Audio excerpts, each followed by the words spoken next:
Ramzan day 4 এ আমি কি করলাম, সাথে রমজান স্পেশাল একটা রেসিপি থাকছে। সো চলো শুরু করা যাক। আসসালামু আলাইকুম এভরিওয়ান। সকাল থেকে কোনো ক্লিপ নেওয়া হয়নি, কারণ রোজা সকাল সকাল কিছুই করা হয় না তেমন। দুপুরে আমি আর আম্মু গিয়েছিলাম টেলর আন্টির কাছে আমার একটা ব্লাউজ আর আম্মুর ড্রেসেস নিয়ে আসতে। তারপর সন্ধ্যায় ইফতার শেষে আম্মু এখানে ডিনারের প্রিপারেশন নিচ্ছে। আম্মু আজকে টুনা ফিশ ভুনা করবে। তো প্রথমে এখানে পেঁয়াজ দিয়ে দিল, তারপর টমেটো কুচি, এরপর প্রয়োজন মতো আদা রসুন বাটা দিয়ে এখানে একটা ম্যাগি মশলা অ্যাড করে দিচ্ছে। এরপর সবকিছু কতক্ষণ ভালো মতো কষিয়ে এখানে টুনা ফিশটা অ্যাড করে দিচ্ছে।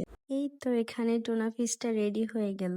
এরপর আমি টুনা ফিশ ভুনা সাথে গরম ভাত নিয়ে খেতে বসলাম। ট্রাস্ট মি, এটা এত মজা। আপনারাও একবার ট্রাই করে আমাকে জানাবেন কেমন লাগলো। আজকের মতো এতটুকুই, দেখা হবে অন্য কোনো ভিডিওতে। ভিডিওটা ভালো লাগলে অবশ্যই লাইক, কমেন্ট অ্যান্ড শেয়ার করতে কিন্তু ভুলবেন না। আল্লাহ হাফেজ।